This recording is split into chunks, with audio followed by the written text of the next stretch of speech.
కృపతో సత్యంతో ఏ రంగా ఆరాధిస్తున్నాం అన్నది అది చూస్తాడు తప్ప మన బయట వేషం చూడ దేవుడు దాన్ని బట్టి మార్కులు కూడా మనకి వేయడు. మన బలహీనంగా ఉన్నప్పుడు కూర్చొని ప్రార్థన చేసుకోవచ్చు, కూర్చొని ఆరాధన చేయొచ్చు, లేదా నిలబడి ఆరాధన చేయొచ్చు. అన్ని రకాలుగా మనకు వెసులుబాటు దేవుడు మనకి ఇచ్చాడు. కాబట్టి మనం భయపడే పని లేదు. కాబట్టి దేవుడే మన పక్షాన ఉండగా మనకు విరోధి దేవుడు. దేవుని నామన స్తోత్రం కాక ప్రియులారా, ప్రభుకి మొట్టమొదటిగా వందనాలు స్తోత్రాలు తెలియజేస్తున్నాను. ఈరోజు కూడా నన్ను సజీవ లెక్కలో ఉంచి మరి ఆయుష్ ఇచ్చి ఆరోగ్యం ఇచ్చి మరి నన్ను తీసుకొచ్చి ఇక్కడ కూర్చోబెట్టింది ప్రభువే, నేను కాదు. అయితే ఇంకొక విషయంలో దేవుని స్తుతిస్తుంది ఏంటంటే ఏర్పాట్ల కొరకు కూడా చాలా దేవుని స్తుతిస్తున్నాను. నాకు ఇంట్లో జ్వరం ఉండే నేను జ్వరం మనిషిలాగా నాకు ఏ ఇబ్బంది అసలు ఏ ఉండదు. అంతా మా అబ్బాయి చూసేసుకుంటారు, మా కోడలు చూసేసుకుంటారు, మా ఇంటికి మా అక్క కూడా ఇప్పుడు ఉన్నది కదా, ఆవిడ కూడా నాకు హెల్ప్ చేస్తుంది. ఆవిడకి నేను హెల్ప్ చేద్దాం తీసుకొచ్చాను, ఆవిడ నాకు హెల్ప్ చేస్తుంది. అంటే ఈ విధంగా కుటుంబ సభ్యులు ఇచ్చాడు. నేను అదే ఆశ్చర్యపోతుంటాను. మందులు తెచ్చుకోవడానికి హాస్పిటల్స్ ఇచ్చాడు, డాక్టర్లు ఇచ్చాడు, డబ్బులు ఇచ్చాడు, అన్నీ ఏ లోటు లేదు. 3 పూటలు తింటున్నాను, జ్వరం అయినా 3 పూటలు శుభ్రత భోజనం చేస్తున్నాను, ఏ ఇబ్బంది లేదు. కానీ జ్వరంలాగా ఉంటుంది, బలహీనత ఉంటుంది. బైబిల్ చదవడం ఏ రోజు మాటలేదు, ప్రార్థన చేయడం ఏ రోజు మాటలేదు, స్తుతించడం ఏ రోజు మాటలేదు, అన్నీ జరిగిపోతున్నాయి. అలాగే చర్చిలోకి వచ్చారు కూడా అలాగే. ఇక్కడ నేను వర్తమానం చెప్పడానికి ఇక్కడ బాబుని చూసారా వీడియో రికార్డింగ్లో పెద్దబాబుని ముందుగానే దేవుడికి సిద్ధపరిచి ఇచ్చాడు. ప్రతి వర్తమానం అందరికీ వెళ్తుంది. రెండోది ఇవాళ చిన్నబాబు కూడా వచ్చాడు, చాలా సంతోషం. తర్వాత మనకి శ్రీనివాస్ గారు ఫ్యామిలీ, అలాగే మన పాస్టర్ గారి ఫ్యామిలీ మీరు కోఆపరేట్ చేయడం కూడా, మీరు ఎవరు లేకపోతే నేను ఎవరు చెప్పుకుంటాను. కాబట్టి మన సంఘం చిన్నదైనప్పుడు కూడా మనకి ఏంటంటే దేవుడు అద్భుతంగా ఈ ఇన్స్ట్రుమెంట్స్ నాకు ఇలా టేబుల్ ఇలా కూర్చోంటే నాకు ఎంత ఆనందం అంటే బిర్యానీ భోజనం అటువంటి ఆనందం నాకు ఇక్కడ.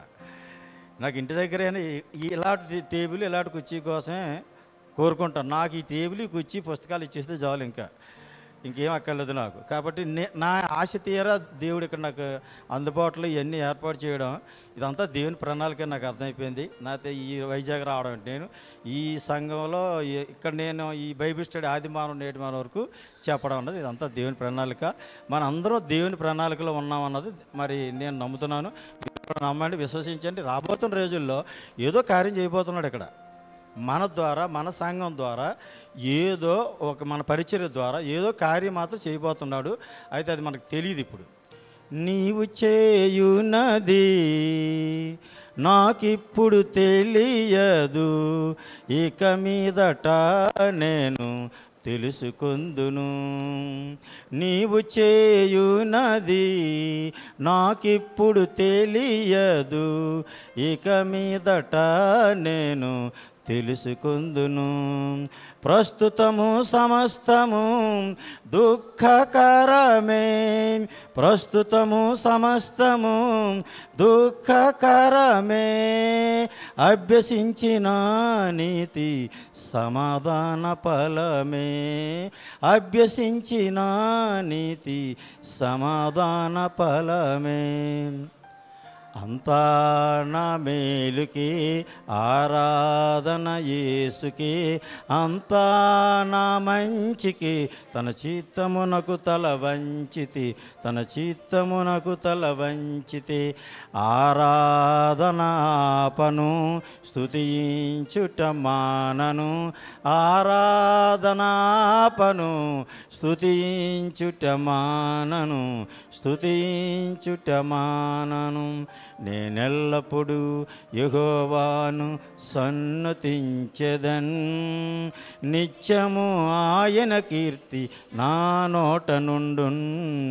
నేనెల్లప్పుడూ యెహోవాను సన్నతించెదన్, నిత్యము ఆయన కీర్తి నా నోట నుండున్.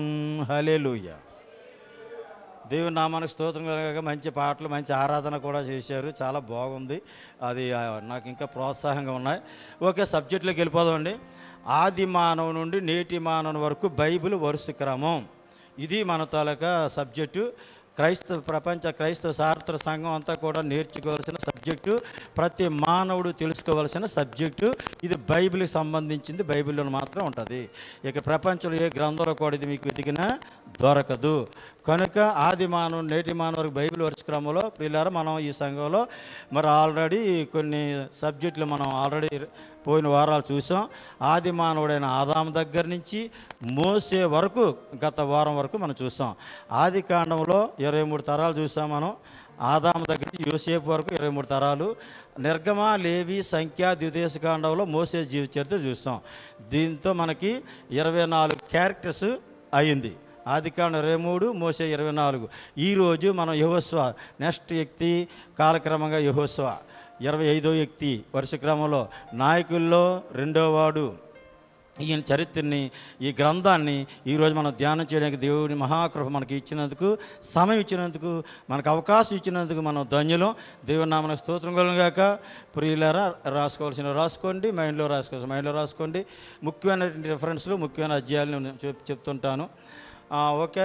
దేవుడు నన్ను గత వారంలో నేను అనుకున్నాను మోసే జీవితం చెప్పాలి, చాలా పెద్ద సబ్జెక్టు, 4 గ్రంథాలు స్టడీ చేయాలి. ఎప్పుడెప్పుడో చదివి వదిలేసాను, మళ్ళీ రిఫర్ చేయ ఎగ్జామ్కి ముందు వెళ్ళేటప్పుడు ఒకసారి ఎలా రిఫర్ చేస్తారు, అలా రిఫర్ చేయాలి కదా మరి అనుకుంటే వాడికి పోయిన గత వారంలో మా బావగారు చనిపోవడం, మా పిన్ని గారు చనిపోవడం, 3 రోజులు మా ఊర్లో వెళ్ళటం, దానివల్ల ఒక ఇబ్బంది పడుతున్నాం అనుకున్నాను. కానీ దేవుడు లాస్ట్ వీక్ మాత్రం నన్ను ఎక్కడ సిగ్గుపరచకున్నా అద్భుతంగానే నేను మ్యాక్సిమం కవర్ చేశాను. ఎక్కువ పర్సంటేజ్ మోసే జీవిత చరిత్రని 4 గ్రంథాల్లో ఉన్నదాన్ని. అలాగే ఈ వారం చూస్తే ఇంకొక ఆటంకం జ్వరం, ఈ టైఫాయిడ్ జ్వరం అన్నది, జలుబు, దగ్గు అన్నది గత ఆదివారం నుంచి ఈ రోజు వరకు స్టిల్ దాన్ని బాధిస్తూనే ఉంది.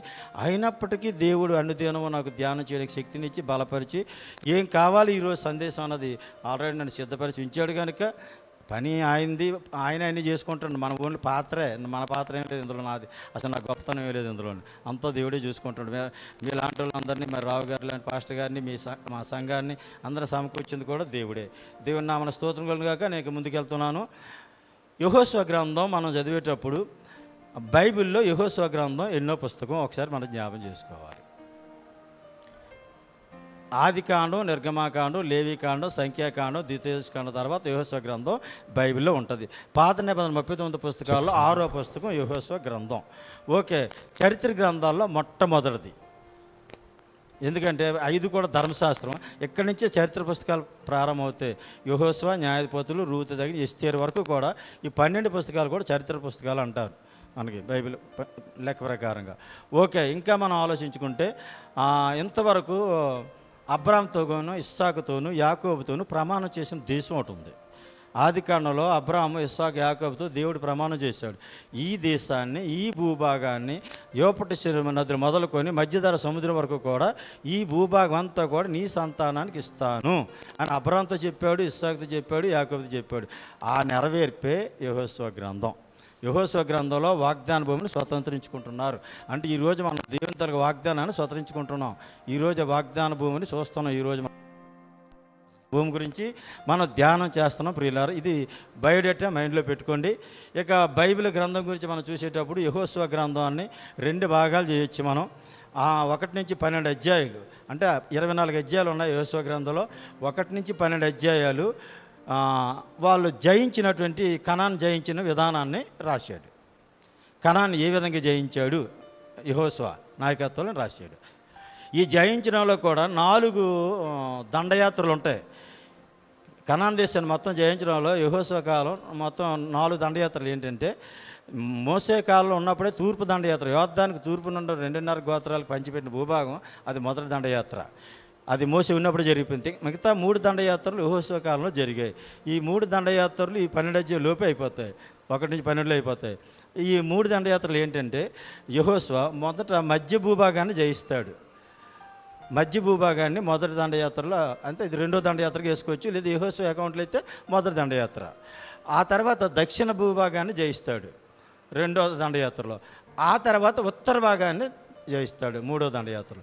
ఈ విధంగా యెహోషువ కాలంలో 3 దండయాత్రలు జరిగాయి. టోటల్ 4 దండయాత్రలతో కనాన్ దేశాన్ని ఇజ్రాయేలీలు ఆక్యుపై చేసుకున్నారు. ఇది గ్రంథం తాలూకా విశ్లేషణ అర్థం అవ్వాలి 1 నుంచి 12 అధ్యాయాల వరకు. ఇక 13 అధ్యాయం నుంచి 24 అధ్యాయం వరకు కూడా వాళ్ళు జయించినటువంటి భూభాగాన్ని పంచుకుంటున్నారు చీట్లు వేసి. ఏ గోత్రానికి ఎక్కడెక్కడ సరిహద్దులు అన్నది యెహోషువ నాయకత్వంలో ప్రధాన యాజకుడైన ఎలియాజరు నాయకత్వంలో అహరోను కుమారుడైన వాళ్ళ యొక్క నాయకత్వంలో పెద్దల నాయకత్వంలో ప్రధాన నాయకత్వంలో భూభాగాన్ని పంచుకున్నారు. ఇది రెండో భాగంలో ఉన్న విషయం. ఇక ఈ గ్రంథాన్ని 3 భాగాలు కూడా చేయొచ్చు మనం. 1 నుండి 5 అధ్యాయాల వరకు 1 నెల జరిగిన చరిత్ర, అది ఇశ్రాయేల్ యొక్క సిద్ధపాటు యుద్ధానికి. 6వ అధ్యాయం నుంచి 12వ అధ్యాయం వరకు 2వ డివిజన్, అది 7 సంవత్సరాల చరిత్ర. అది కనాను జయించడం, యుద్ధాలు చేసి జయించడం ఆ భాగం. ఇక 3వది మనం చూస్తే 13 నుంచి 24వ అధ్యాయం వరకు కూడా వాళ్ళు పంచుకుంది. ఇది 8 సంవత్సరాల చరిత్ర.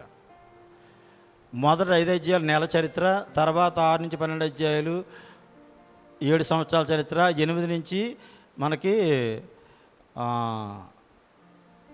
ఇది 13 నుంచి మిగతా 24 కూడా 8 సంవత్సరాల చరిత్ర. అంటే టోటల్ ఎన్ని సంవత్సరాల చరిత్ర వచ్చింది? 15 సంవత్సరాలు 1 నెల వస్తుంది కరెక్ట్గా. అంటే ఇంచుమించు 15 సంవత్సరాల చరిత్ర యెహోషువ గ్రంథం. నిర్గమ, లేవి, సంఖ్య, ద్వితీయోపదేశకాండం ఎన్ని సంవత్సరాల చరిత్ర? 40 సంవత్సరాల చరిత్ర. ఆదికాండం ఎన్ని సంవత్సరాలు? 2300 సంవత్సరాల చరిత్ర. 2300 సంవత్సరాలు ఆదికాండం, 40 సంవత్సరాలు నిర్గమ, లేవి, సంఖ్య, ద్వితీయోపదేశకాండం, 15 సంవత్సరాలు యెహోషువ గ్రంథ చరిత్ర. అంటే ఆదికాండం నుండి యెహోషువ గ్రంథం వరకు, ఆదాము నుండి యెహోషువ వరకు ఉన్న కాలక్రమం ఇది. ఈ క్రమంలో బైబిల్ చదివితే చక్కగా బైబిల్ మనకు అర్థమవుతుంది. ఓకే ప్రియులారా, నేను ముందుకెళ్తున్నాను. ఇక నెక్స్ట్ యెహోషువ గురించి మీకు పరిచయం చేస్తున్నాను. ఈ యెహోషువ ఎవరంటే,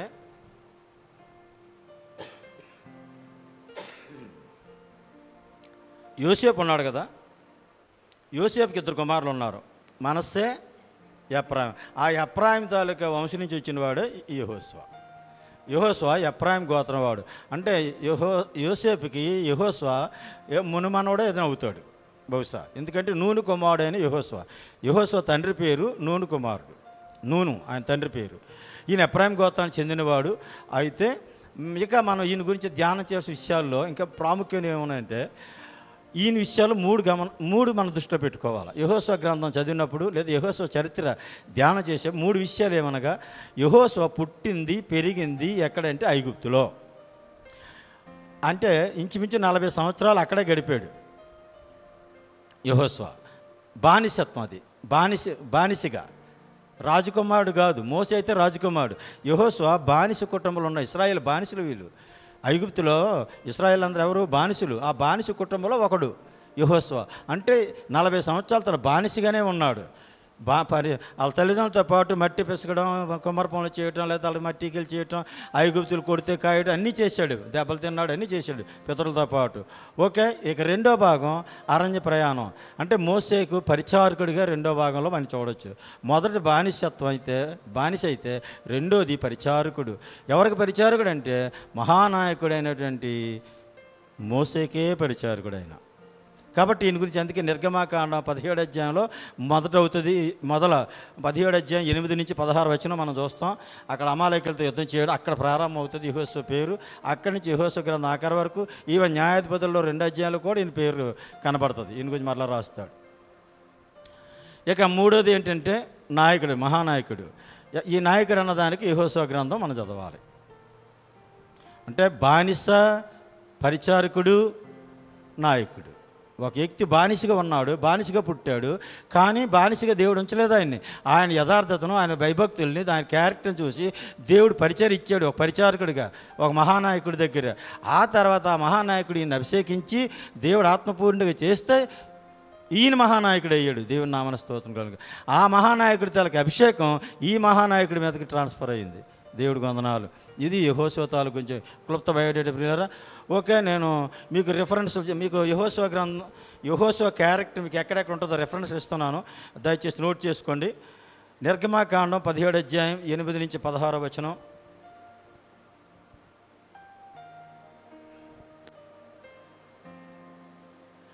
నిర్గమాకాండం 24వ అధ్యాయం 13వ వచనం. నిర్గమాకాండం 32వ అధ్యాయం 17వ వచనం.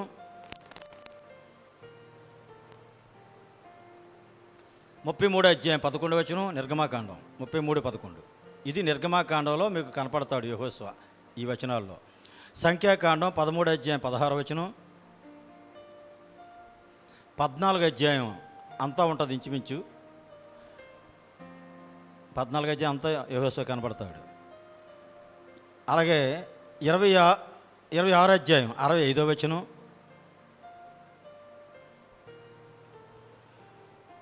27 అధ్యాయం 18వ వచనం,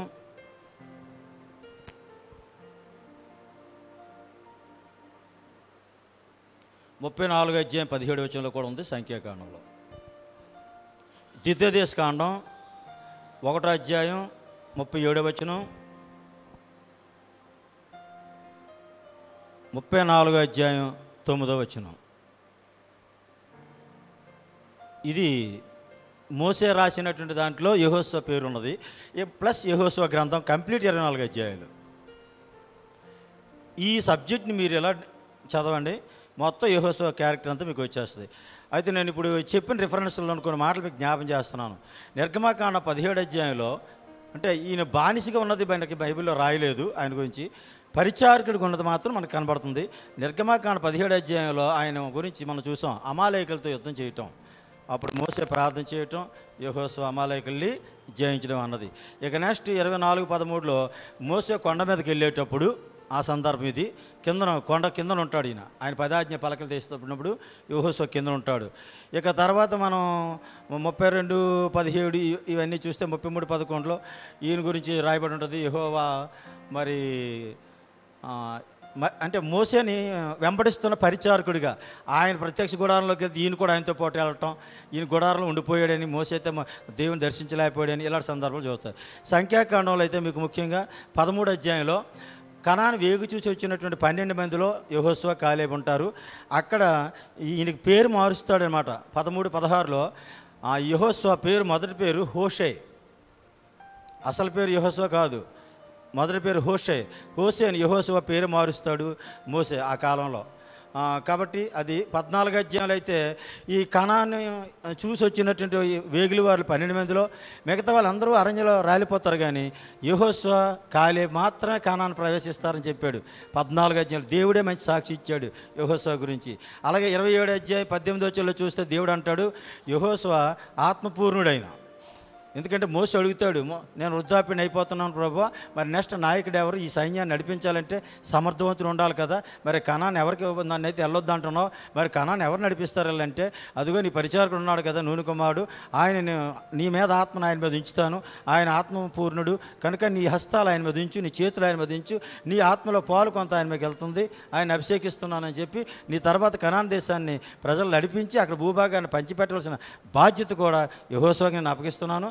నువ్వు కూడా ప్రజలందరి ముందు యెహోషువని ఘనపరిచి నీకున్న ఘనతలు కొంత ఆయన మీద ఉంచి ఆయన అభిషేకించు అని చెప్పాడు. ఎక్కడ? సంఖ్యాకాండ 27 అధ్యాయంలో. మీకు 18 వచ్చిన పైన కింద చదివితే మీకు ఆ భాగంలో ఉంటుంది. ఓకే, ఇక మనకు ద్వితీయోపదేశకాండంలోకి వచ్చేసరికి 34 అధ్యాయం 9వ వచనంలో మోసే చనిపోతూ ఈయన మీద చేతుల నుంచి ప్రార్థన చేసేటప్పుడు మోసే జ్ఞానాత్మ పూర్ణైనని మీకు పక్క పేజీలోనే రాయబడి ఉంది యెహోషువ గ్రంథం 34 అధ్యాయం 7వ వచనంలోనే. ఎందుకంటే మోసే చనిపోయినప్పుడు 120 సంవత్సరాలు గలవాడు, మరి అతనికి సత్తువు తగ్గలేదు, దుష్టిమాంద్యం కూడా తగ్గలేదని రాస్తూ 9వ వచనంలో ఏమంటాడంటే, మోసే తన చేతులు నూనె కుమారుడైన యెహోషువ మీద ఉంచి ఉంటున్న కనుక అతను జ్ఞానాత్మపూర్ణుడాయను. దేవుని నామానికి స్తోత్రం కలుగుగాక. అంటే యెహోషువ కాలంలో బానిసగా ఐగుప్తులో ఉన్నాడు, యెహోషువ పరిచారకుడిగా ఇక్కడ అరణ్యంలో మోసే కాలంలో ఉన్నట్టుగా ఇప్పుడు మనం చూసిన రిఫరెన్స్లు బట్టి మనకు అర్థమవుతుంది ప్రియులారా.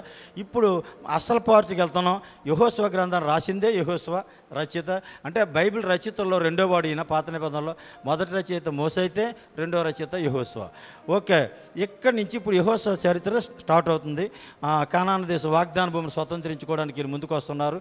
కాబట్టి ఇప్పుడు 1వ అధ్యాయానికి వెళ్తున్నాను ప్రియులారా. నేను యెహోషువ గ్రంథం 1వ అధ్యాయం, ఇందులో ముఖ్యమైన అధ్యాయాలు మీకు పరిచయం చేస్తాను, ముఖ్య వచనాలు కూడా మనం చదువుకుందాం, వాటిని కూడా మీకు అప్పుడప్పుడు చెప్తుంటాను. 1వ అధ్యాయంలో ఏముందో సారాంశం చెప్తున్నాను మీకు. ఆల్రెడీ విభజన చెప్పేశాను మీకు, డివిజను గ్రంథ పరిచయంలోనే. ఇక్కడ 1వ అధ్యాయం ఏమంటున్నాడంటే, దేవుడు నేను మోసేకి తోడై ఉన్నట్లుగా నీకు తోడై ఉంటాను. దేవుని నామానికి స్తోత్రం కలుగును గాక. ఎప్పుడు ఆ వాగ్దానం మనకు ఉంటుంది, మీ తండ్రికి తోడై ఉన్నట్టుగా నీకు నేను తోడై ఉంటాను నా కుమారుడా. విఎస్పి రావు గారికి వైజాగ్లో తోడై ఉన్నట్టుగా నీకు తోడై ఉంటాను, సంతోషం, నువ్వు భయపడకు అని నాకు దేవుడు చెప్పాడు. కనుక ఇక్కడ నేను మాట్లాడగలుగుతున్నాను. కాబట్టి ఇక్కడ ఉన్న సేవకుడికి దేవుడు తోడై ఉన్నట్టుగా నాకు దేవుడు తోడై ఉన్నాడు కనుక నేను మీ మధ్య నిలవగలుగుతున్నాను. అలాగే మీరు కూడా అదే భావంతో ఉండాలి. మీ సేవకులు, మీ పితరులకి దేవుడు తోడై ఉన్నాడు కనుక మీకు తోడై ఉంటాడు. అదే చెప్తున్నాడు యెహోషువ, నువ్వు దిగులు పడకు, నువ్వు భయపడకు, నువ్వు జడేకు, ఏ మనుషుడు నీ ఎదుట నిలవలేడు అన్నాడు. నీ బ్రతుకు దినములు ఎవ్వరు నీ ఎదుట నిలువలేరని యెహోషువతో, నీ బ్రతుకు దినములు ఎవ్వరు నీ ఎదుట నిలువలేరని యెహోషువతో వాగ్దానము చేసినావు, వాగ్దాన భూమిలో చేర్చినావు, వాగ్దానము చేసినావు, వాగ్దాన భూమిలో చేర్చినావు. సర్వోన్నతుడా నీవే నాకు ఆశ్రయదుర్గము, ఎవరు లేరు నాకు ఇలలో, ఎవరు లేరు నాకు ఇలలో, ఆదరణ నీవేగా, ఆనందం నీవేగా, ఆదరణ నీవేగా, ఆనందం నీవేగా. హల్లెలూయా. దేవుని నామానికి స్తోత్రం కలుగుగాక. పాటలు పాడితే మరి వాక్యం ఆడదని కానీ సందర్భాన్ని పెట్టి పాడవలసి వచ్చింది, దేవుడు ప్రేరేపించగా. ఓకే, 1వ అధ్యాయంలో మీకు 9వ వచనం వరకు వేసుకోండి. 1వ అధ్యాయం 9వ వచనం వరకు దేవుడు యెహోషువని బలపరుస్తున్నాడు. ఈ ధర్మశాస్త్ర గ్రంథాన్ని నువ్వు దివారాత్రులు ధ్యానించిన ఎడల, దాని ప్రకారం నువ్వు బోధించిన ఎడల, దాని ప్రకారం నువ్వు జీవించిన ఎడల ఏ మనుషుడు నీ ఎదుటి నిలవలేడు. ఇది వాగ్దానం. ఎప్పుడు ఈ దివారాత్రులు దీన్ని ధ్యానించాలి, దీని ప్రకారంగా బోధించాలి. నీ ఇష్టానుసారంగా బోధించకూడదు, దీని ప్రకారంగా బోధించాలి. దీని ప్రకారంగా నువ్వు నడుచుకోవాలి. అప్పుడు ఏ మనుష్యుడు నీ ఎదురు నిలవలేడు. దేవుని నామమున స్తోత్రం కలుగుగాక. ఆ వాగ్దానం మనకు కూడా వర్తిస్తుంది. ఇక 10-11 వచనాల్లో ప్రజలతో యెహోషువ చెప్తున్నాడు, సిద్ధపడండి, 3 దినాలు అందరూ పరిశుద్ధపరచుకోండి, మనం యోర్దాను దాటబోతున్నాం అని చెప్తున్నాడు.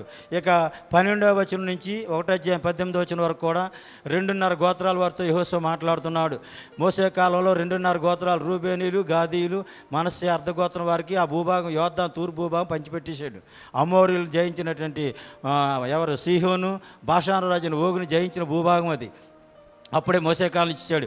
ఇప్పుడు వాళ్ళతో ఏమంటున్నాడంటే, మీ సహోదరులు కనాన మరి భూభాగం సంపాదించుకోవాలి కనుక యోర్దాను దాటి మీరు కూడా రావాలా, అంతేగాని మీకు భూమి దొరికింది కదా ఇక్కడ ఉండిపోయారా, మీరు మీ పాప మిమ్మల్ని పట్టుకుంటే సుమా అని చెప్పాడు మోసే సంఖ్యాకాండంలో. కాబట్టి లేదు మేము మా సహోదరులతో హెల్ప్ చేస్తాం, వాళ్ళు కూడా మాలా స్వాస్థ్యం పొందుకునే వరకు మేము వాళ్ళతో కలిపి యుద్ధం చేస్తాం, తిరిగి అప్పుడే మరలా మేము వస్తాం మా ఇంటికి, మా పిల్లల దగ్గరికి, మా భార్యల దగ్గరికి అని చెప్పారు. ఆ మాట మీదే మీరు ఉండాలని చెప్తున్నాడు. మరలా జ్ఞాపం చేస్తున్నాడు. ఇక్కడ ప్రజలందరూ అదే చెప్పారు, యెహోషువ నీకు ఎలా ఉండమంటే అలా ఉంటాం మేము, మోసేకి ఎలా తోడై ఉన్నాం నీకు తోడై ఉంటాం, మోసే మాట ఎలాగైతే ఉన్నాం నీ మాటమే ఉంటాం అని వాళ్ళు వాగ్దానం చేశారు, ప్రామిస్ చేశారు. ఇది యెహోషువ గ్రంథం 1వ అధ్యాయం పిల్లరా. ఇక 2వ అధ్యాయానికి వచ్చేసరికి ఒక స్టోరీ జరుగుతుంది. ఇక్కడ 2 ఏగుల వారిని పంపాడు యెహోషువ. ఇద్దరు కూడా వెళ్ళారు, ఎరికో పట్టణం చూసి వస్తున్నారు. చూసి వచ్చేస్తుండగా వీళ్ళు కొంతమంది తరిమారు, అక్కడ కనిపెట్టేశారు ఈ వేగుల వారిని, ఇశ్రాయేలు ఇద్దరిని కూడా. అప్పుడు రాహాబు అన్నటువంటి వేశ్య తన ఇల్లు ఆ ప్రాకారం, ఎరికో ప్రాకారం మీద ఉందంట. అక్కడ వీళ్ళిద్దరిని కూడా దాచిపెట్టి ఆ వేగుల వారు వచ్చారు రావటం, కానీ ఎలా వెళ్ళిపోయారో నాకు తెలియదు అని అబద్ధమాడి దేవుని సేవకులని, దేవుని ప్రజలని వీళ్ళకి ఒక ఆశ్రయాన్ని ఇచ్చింది ఆమె. ఎందుకు ఇచ్చిందంటే వీళ్ళు వెళ్ళగానే చెప్పింది, మీకు రాహాబు మాటలు 2వ అధ్యాయంలో కనబడతాయి. ఆమె ఏమంటుందంటే, మీకు 21వ వచనం వరకు ఆమె స్టోరీ ఉంటుంది. రాహాబు తనకు విశ్వాసం అది. ఆమె ఏమంటుందంటే, మీ దేవుడు ఆకాశమందు దేవుడే, భూమి యందు కూడా దేవుడే, మీ దేవుని ఎదుట నిలబడడానికి ఏ మనుషుడికి ధైర్యం చాలదు. 11వ వచనం చదువుతున్నాను నేను. మేము విన్నప్పుడు మా గుండెలు కరిగిపోయిను, మీ దేవుడైన యెహోవా పైన ఆకాశమందును క్రింద భూమి యందును దేవుడే, మీ ఎదుట ఎట్టి మనుషులకైనా ధైర్యం మాత్రం ఉండదు. Wonderful statement. ఇక ఇలాంటి సాక్షి ఇచ్చేవాళ్ళు బైబిల్లో చాలామంది ఉన్నారు. మీ దేవుడు తప్ప వేరొక దేవుడు లేడని మోసే మాంగారు సాక్షి ఇచ్చారు. మీ దేవుడే గొప్పవాడు, దేవతలు సమస్త దేవతల కన్నా ఈయనే గొప్పవాడని చెప్పాడు మనకు నిర్గమకాండ 17వ అధ్యాయంలో చూసాం. ఇది రాహాబ్ అదే విశ్వసించింది.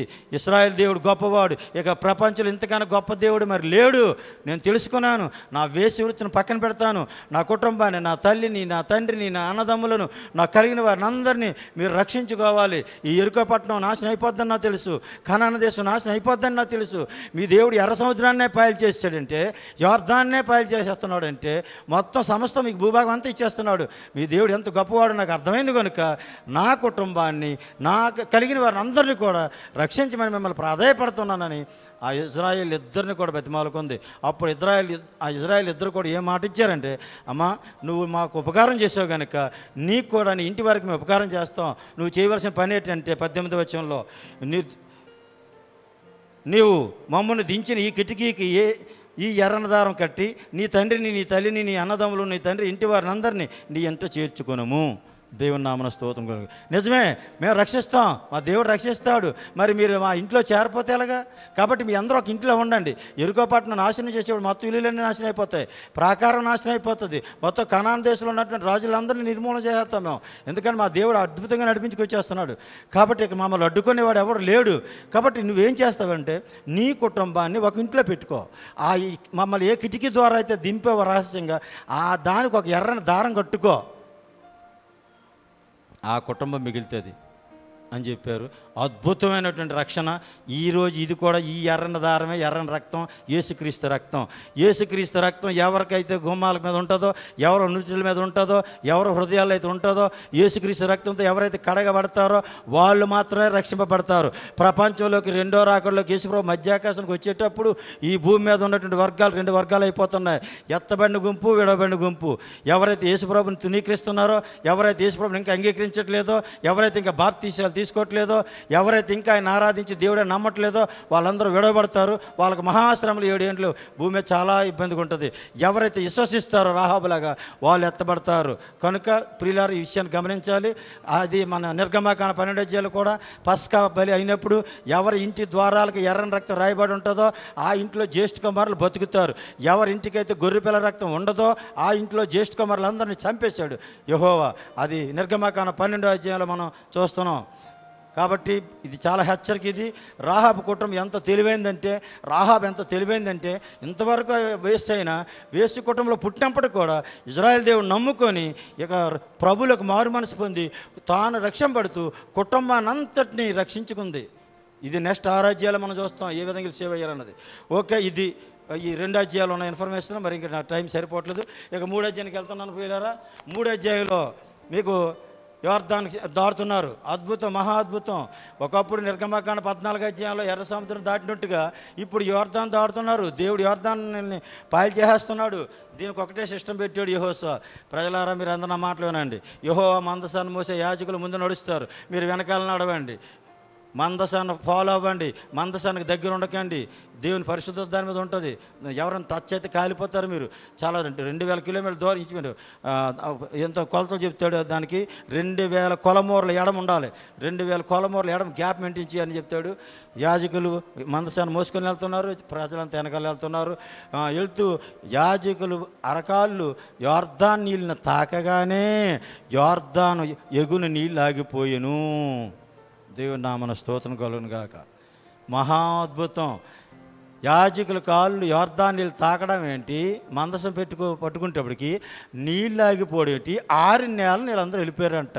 ఒకప్పుడు ఎర్ర సముద్రం దాటితే వెళ్ళిపోయారని చూసాం. కానీ నిర్గమకాండ 14వ అధ్యాయంలో యోర్దాను కూడా ఇలాగ ఎండిపోయి చేశాడని సంగతి యెహోషువ గ్రంథంలో మాత్రమే మనకు అర్థమవుతుంది. దేవుని నామన స్తోత్రం కలుగును గాక. ఇది 3వ అధ్యాయంలో ఉన్న స్టోరీ. ఇక 4వ అధ్యాయానికి వెళ్తున్నాను ప్రియులారా. ఈ 4వ అధ్యాయం ఏం చెప్తున్నాడంటే, ఓ ఇజ్రాయేలీలారా, మీరు ఈరోజు ఈ ఎర్ర సముద్రం ఎలా దాటారో మీకు తెలుసు, కానీ మీ పిల్లలు తెలియదు. రేపొద్దు మీకు పుట్టే పిల్లలు మా దేవుడు మాకు ఏం చేసేసాడు అంటారు వాళ్ళు.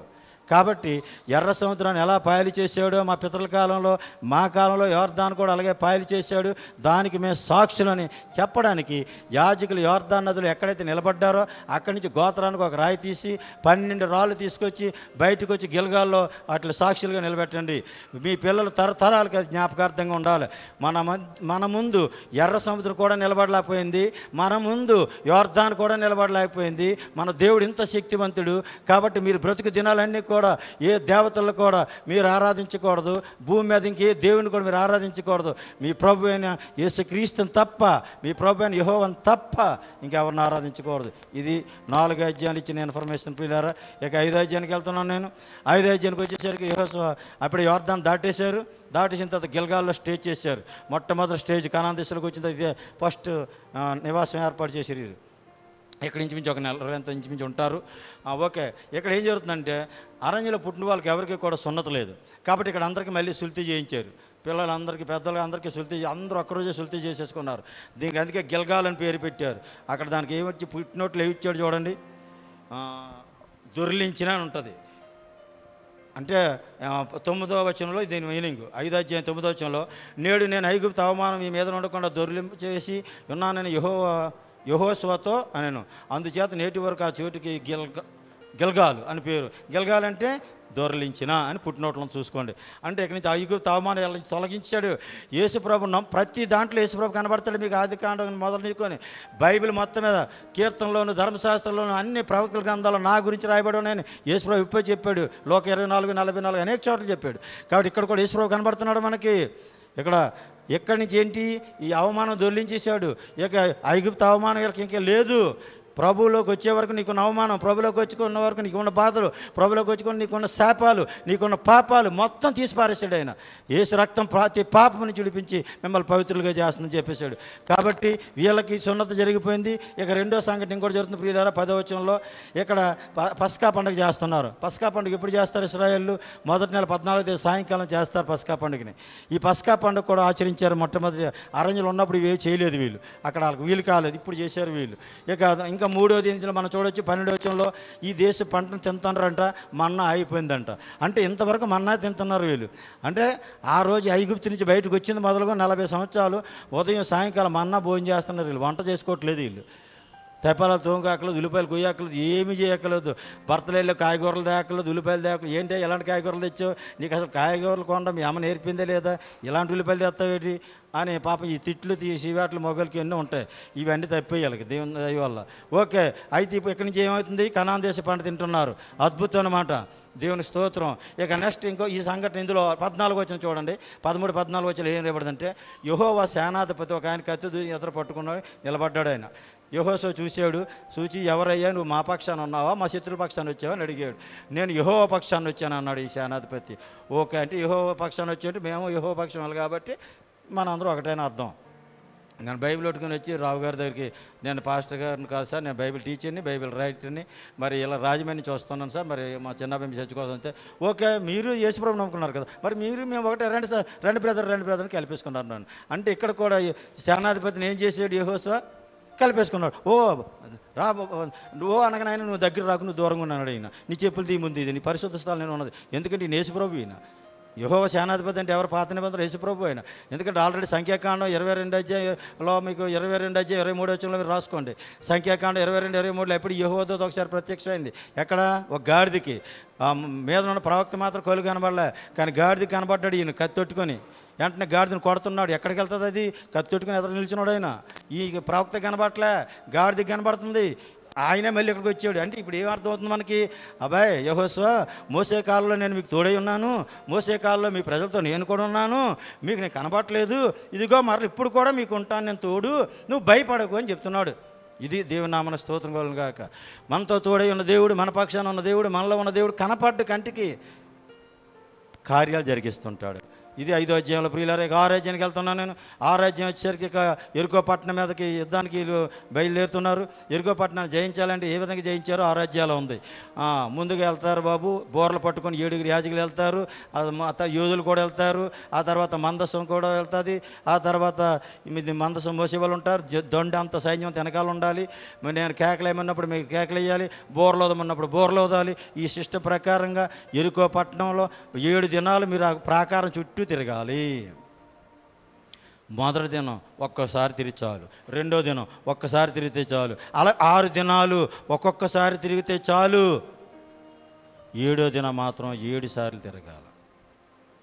దేవుని నామన స్తోత్రం కనుక ఆ ప్రకారంగా దేవుడు చెప్పినట్టు చేశారు. అద్భుతంగా ప్రాకారాలు కూలిపోయాయి. మామూలు ప్రాకారం కాదు ఇది. చూసారా బొబ్బుల కోట, మా విజయనగరం రాజుగారి కోటలు ఎప్పుడైనా చూసారా మీరు?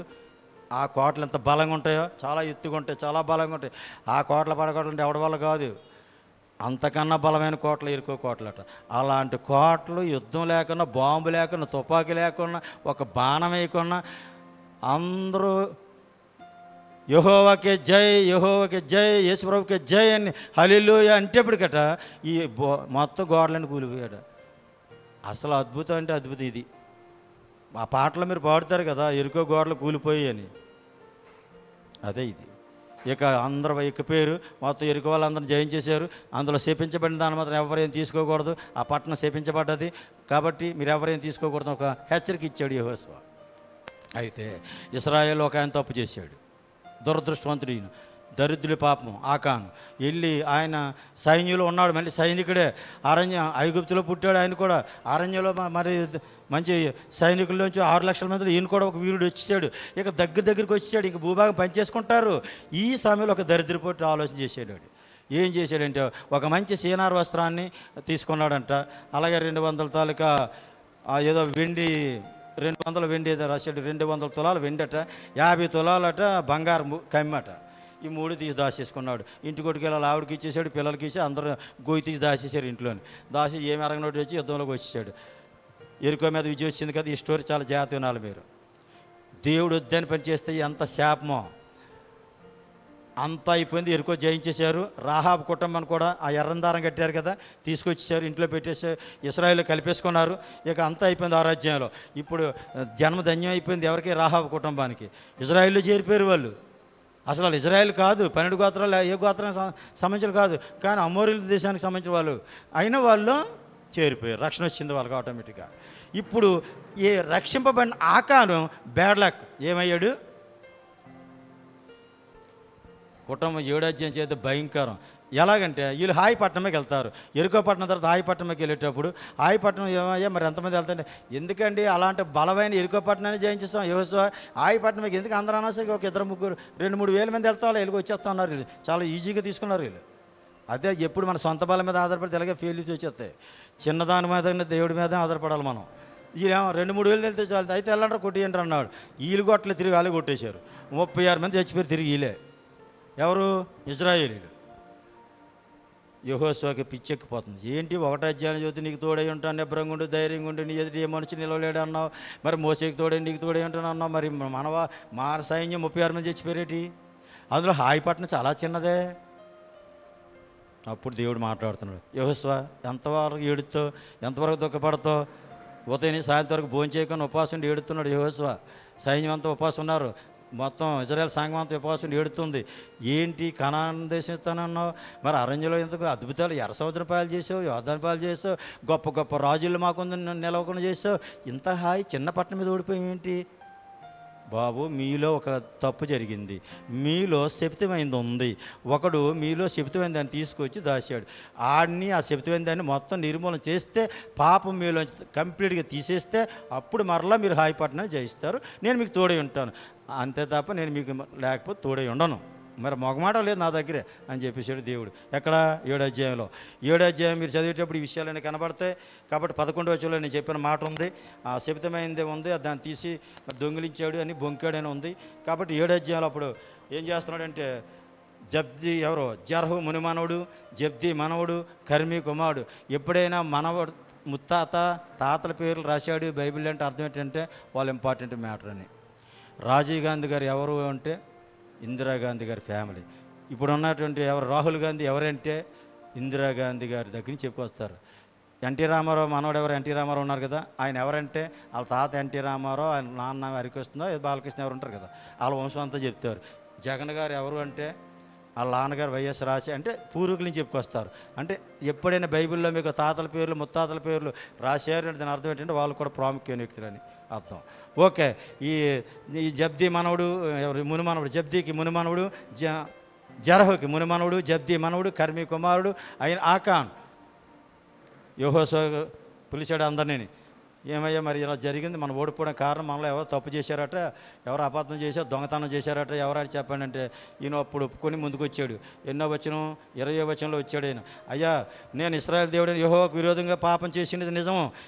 దోపుడు సొమ్ములో ఒక మంచి సీనారపై వస్త్రమును 200 తులాలు ఎండిని 50 తులాలు ఎత్తుగల ఒక బంగారకమని నేను చూసి వాటిని ఆశించి తీసుకుంటుని, ఇదిగో నా డేరా మధ్య భూమిలో దాచిపడి ఉన్నాయి అని ఇక ఒప్పేసుకున్న చెంపలు వేసుకొని పశ్చాత్తాపడుతున్నాడంట. ఎప్పుడు? దొరికిన తర్వాత పశ్చాత్తాపడితే దేవుడు అంగీకరించాడు. ముందు పశ్చాత్తాపడితేనే దేవుడు అంగీకరిస్తాడు, దొరకక ముందే. కాబట్టి అది గమనించాలి. ఈ విషయంలో ఇంకా ఆకాను కుటుంబాన్ని, భార్యని, కుమార్తెలు, ఎద్దులు, గాడిదలు, ఆకాను సంపాదించిన ఆస్తి మొత్తం ఈ 3 వస్తువులు కకృతి పడ్డాడు. మొత్తం ఉన్న ఆస్తి పోయింది, కుటుంబం పోయింది, ప్రాణం పోయింది. ఇజ్రాయేల్ పని రేపు తర్వాత అధ్యాయం చేస్తే భూభాగం పంచుకుంటారు ఒక్కొక్కరు కూడా, ఆ స్వాస్థ్యం కూడా పోయింది. చరిత్రలో ఒక భక్తిహీనుడికి ఈ రోజుకి బైబిల్లో రాయబడి ఉండిపోయాడు. కాబట్టి దేవుని నమ్ముకున్న తర్వాత మనం ఇంతవరకు చేసింది పక్కన పెట్టి ఆ శాపాల పాపాలు యేసుక్రీస్తు చేసి ఇటుపైన మనం ఎక్కడ ఏ ఉద్యోగం చేసినా, ఎక్కడ వ్యాపారం చేసినా, ఎక్కడ మనం జీవించినా, ఏ స్థితిలో దేవుడు మనల్ని ఉంచినా, అది సేవ అయినా ఏదైనప్పుడు కూడా విశ్వాస సేవకుడు అన్నది కాదు ముఖ్యం. దేవుని దృష్టిలో మనం యథార్థంగా ఉండాలి, నమ్మకంగా ఉండాలని మనకు అర్థమవుతుంది ప్రియులారా. ఆకాను కుటుంబం మన హెచ్చరిక. రాహాబు కుటుంబం వల్ల ఏమో నశించిపోవాల్సిన రాహాబు కుటుంబం ఏమో రక్షింపడ్డది, రక్షింపబడాల్సిన ఆకాను కుటుంబం ఏమో నశించిపోయింది. అందుకే యెహెజ్కేలు గ్రంథం 33వ అధ్యాయంలో ఒక మాట రాయబడి ఉంటుంది. అది ఏం చెప్తాడంటే అక్కడ, నీతిమంతుడు తన నీతిని విడిచి పాపం చేసినట్లయితే వాడు మరణం నొందుతాడు, దుష్టుడు తన దుష్టత్వాన్ని విడిచి నీతిగా జీవిస్తే రక్షింపడిపోతాడంట. దేవుని నామన స్తోత్రం కలుగును గాక. యేసుప్రభు నమ్ముకున్న చిన్నప్పటి నుంచి క్రైస్తవుడినే అవ్వచ్చు, కానీ ఆయన వచ్చే సమయానికి, ఆయన రాకడ సమయానికి నువ్వు ఏమైనా మిస్టేక్ చేసావా నువ్వు ఉండిపోతావు. లేదు, యేసుప్రభు ఇదిగో 2-3 రోజులు వస్తాడు అనుకో, అప్పుడప్పుడు ఈ మధ్య చర్చకొచ్చి మారు మనసు పొంది బాప్తిని తీసుకుని ఎవరు కొత్తోడైనా ఈయన రక్షింపడిపోతాడు. క్రైస్తవుడిని, పుట్టి క్రైస్తుని, మా తాత క్రైస్తుడు, మా నాన్న క్రైస్తుడు, మా ముత్తాత క్రైస్తుడు, మేము క్రైస్తువులు, మేము బైబిల్ పండితులు, మేము మహా మేధావులు అన్నా దేవుడు ఒప్పుకోడు. నిన్నగాక మొన్న వచ్చాడు, ఆడు అసలు ఏమి బైబిల్ తెలియదు, దానికి ఏంటి ప్రార్థన తెలియదు, నేను పాపాత్మను ప్రభు శంకర్లా నన్ను క్షమించి అంటుండే అంతే. కాదు, బాప్తిని తీసుకున్నాడు, విశ్వాసం ఇచ్చాడు, ఇటుపైన ప్రభు నిన్నే వెంబడిస్తాను అన్నాడు అంతే. ఈయన పరలోకి వెళ్ళిపోతాడు, ఈయన ఎత్తబడిపోతాడు. అది బైబిల్ బోధ, దేవుడిచ్చే సందేశం ప్రియులారా. నెక్స్ట్ 8వ ఇప్పుడు హాయిపట్నంకి వెళ్తున్నారు వీళ్ళు యుద్ధానికి. హాయిపట్నంకి వెళ్ళేటప్పుడు ఈసారి చాలా జాగ్రత్తగా వెళ్తున్నారు. 2000 మంది 3000 మంది కాదు. అయ్యి బాబా, దేవుడి దగ్గర ఏది టేకిట్ ఇచ్చిగా తీసుకోకూడదు. అప్పుడు 30,000 మంది సైనికులు బయలుదేరారు వీళ్ళు. ఈసారి ఓ ప్లాన్ చేసుకున్నారు. ఆ సైన్యంతో రాత్రి అంతా యెహోషువ నడిచిను, ఆ రాత్రి వాళ్ళ మధ్య బస్ చేసిన నాయకుడు అని ఉంటుంది. ఈ నాయకుడు అయినప్పుడు కూడా ప్రజల మధ్యనే నివసిస్తున్నాడు, ప్రజల మధ్యనే అంతా కార్యాలు జరిగిస్తున్నాడు. ఆయన తాలూకా ప్రయాణం కూడా కాలినడకం కాలినడకం చేస్తున్నాడు. ఓకే, ఈ రకంగా హాయిపట్నంకి వెళ్ళారు. మొత్తం హాయిపట్నాన్ని నిర్మూలన చేసేసారు. అది మీకు ఇంకో విషయం నేను చెప్తున్నాను. 26వ వచనంలో ఒక మాట రాయబడి ఉంటుంది, 8:26లో చదువుతున్నాను. యెహోషువ హాయి నివాసులందరినీ నిర్మూలన చేయ వరకు ఈటిని పట్టుకొని చాచిన తన చేతిని తిరిగి ముడుచుకోలేదట. మీకు ఇంకో మాట జ్ఞాపకవుతుందా? నిర్గమాకాండం 17వ అధ్యాయంలో యెహోషువ యుద్ధం చేసేటప్పుడు మోసే చేతులు పైకెత్తుతుంటే, ప్రార్థన చేస్తుంటే ఇజ్రాయెల్కి వెళుతున్నారు. బరువెక్కిపోయి చేతులు దించితే ఇజ్రాయెల్ ఓడిపోతున్నారు. అంటే ప్రార్థన అన్నది ఆపేసామా మనం ఓడిపోతాం అని అర్థమైపోయింది. అంటే ఆ ఇజ్రాయేల్కి విజయం వచ్చే వరకు చేతులు అలాగా ఒక పక్క హూరు, ఒక పక్క అహరోను చేతులు దాపుగా ఉండి ఒక రాయిలు వేసుకుని కూర్చొని వాళ్ళు సాయంత్రం వరకు మోసి అలాగే పెట్టుకున్నాడు చేతులు. ఇక్కడ కూడా యెహోషువ హాయిపట్నంకి వెళ్ళినప్పుడు ఏం చేస్తున్నాడు?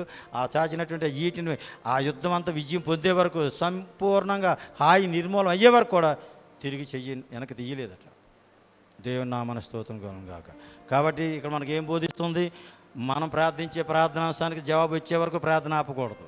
ప్రభువా, నన్ను వాడుకున్నంత వరకు నేను ఈ ఉపవాసం మానను, నన్ను వాడుకున్నంత వరకు ఈ ప్రార్థన ఆపను, నన్ను వాడుకున్నంత వరకు నేను స్తుతించక మానను. ఆ తీర్మానంతో మనం ఉండాలి ప్రియులారా. దేవుడు అద్భుతంగా కార్యం చేస్తాడు. ఇక నెక్స్ట్ నేను 9వ అధ్యాయానికి వెళ్తున్నాను. 9వ అధ్యాయానికి వెళ్ళేసరికి ఏముందంటే యెహోషువ గ్రంథంలో ఇవన్నీ చూశారు. అప్పుడు కనానీలకు భయం వచ్చేసింది. యెరికో జయించేశారు, యోర్దాను దాటేశారు, ఆయన జయించేశారు. ఒక్కొక్కరు అమోరీల రాజుని, బాషాను రాజుని ఇద్దరిని జయించేశారు. ఏమో చూస్తుంటే పరిస్థితి చాలా ఘోరంగా ఉందని గిబియోనీలు ఒక్కొక్క వర్గం వారు ఏం చేశారంటే, అమోరీలే అందులో గిబియోనీలు వీళ్ళ పేరు, వీళ్ళు ఏం చేశారంటే మారువేషాలు వేసుకొని ఇందా పాస్టర్ గారు చెప్పినట్టుగా అక్కడక్కడ కత్తిరించుకొని బట్టలు, మరి చింగిరిగిపోయిన వస్త్రాలలాగా ఎప్పుడో ఎక్కడి నుంచో వస్తున్నట్టుగా వాళ్ళు తెచ్చుకుంటున్నారు. 2 అప్పాలు ఉంటాయి కదా, పూరీలు చపాతీలు అవి ఎండిపోయినట్టుగా ముక్కలు ముక్కలు చేసేసుకొని చిత్తులో ఇలాగ పోసేసుకొని తల ఎండిపోయిన తలకు నూనె కూడా లేదు మాకు. అలా వేషం వేసుకొని యెహోషువ దగ్గరికి ఇశ్రాయేలు దగ్గరికి వచ్చారు. వచ్చి ఏమంటున్నారంటే, అయ్యా మేము చాలా దూర ప్రదేశం నుంచి వస్తున్నాం, మరి మీ గురించి మీ దేవుడి గురించి విన్నాం, మమ్మల్ని ఆశ్రయించాలని వస్తున్నాం అంటే ఈ ఇశ్రాయేలు ఏం చేశారు? నమ్మేసి మోసపోయారు. కనీసం యెహోవా వద్ద విచారణ చేయకుండా ఇది నిజమా కాదా అని కూడా తెలుసుకోకుండా వీళ్ళు ఏం చేశారు అన్నది 14 వచనంలో రాయబడి ఉంది. 9:14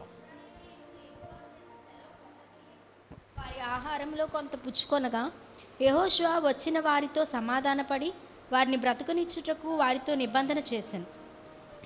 మరియు సమాజ ప్రధానులు వారితో ప్రమాణము చేశారు. Okay, thank you. 9:14 ఏమైనా ఉంది?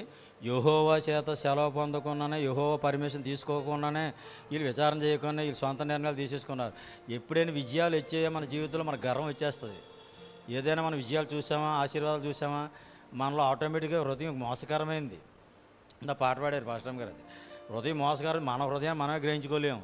కాబట్టి ఆటోమేటిక్గా తొట్టిల్లిపోయి ఎలాంటి ప్రామిస్ చేశారంటే, ఓ గిబియోనీయులారా మీకేం పర్వాలేదు, మా యెహోవా తోడు, మీకు ప్రమాణం చేస్తాను, మీరు మమ్మల్ని ఆశ్రయించారు కనుక మీకు ఇంక శత్రు భయం లేదని చెప్పారు. ఆ తర్వాత ఒక 3 దినాలు అయ్యేసరికి వీళ్ళ విషయం తెలిసిపోయింది. వీళ్ళు నిజంగా ఎక్కడి నుంచి వచ్చిన వాళ్ళు కాదురా బాబు, ఇదంతా వేషం వేశారు, కపటోపాయం ఇదంతా. కాబట్టి ఇది మరి ఏం చేస్తాం, మనం యెహోవా ప్రమాణం చేస్తాం, ఇంక మాట తప్పకూడదు. ఈ ప్రమాణం చేసిన తర్వాత మాట తప్పితే యెహోవా ఊరుకోడు. మీకు ఇంకా దీని మీద ప్రమాదం ఎలాగుంటుందో చెప్పాలంటే 2 సమూయేలు గ్రంథం 21వ అధ్యాయం అనుకుంటున్నాను నేను. అక్కడ గిబియోనీలు 2 సమూయేలు గ్రంథం 21వ అధ్యాయంలో ఉంటుంది. ఇది దావీదు కాలంలో 3 సంవత్సరాలు కరువు వస్తుంది. కరువు వచ్చేటప్పుడు కరువు ఎందుకు వచ్చిందో చెప్తాడు దేవుడు. సౌలు రాజు ఈ గిబియోనీల్ని హతం చేశాడు. యెహోషువ కాలంలో మరి ఇశ్రాయేలు ప్రమాణం చేశారు కదా, మరి అలాంటప్పుడు గిబియోన్లకు ఆన్ చేయొచ్చా? మరి సౌలు రాజుకి ఆ జ్ఞానం ఉండకలేదు. కాబట్టి గిబియోన్లు హతం చేశాడు కనుక సౌలు రాజు కుటుంబంలో ఇంకెవరు ఉన్నారో వాళ్ళందరూ ఉరితీసి చంపేమన్నాడు. మొత్తం సౌలు రాజు కుటుంబం లేపేమన్నాడు.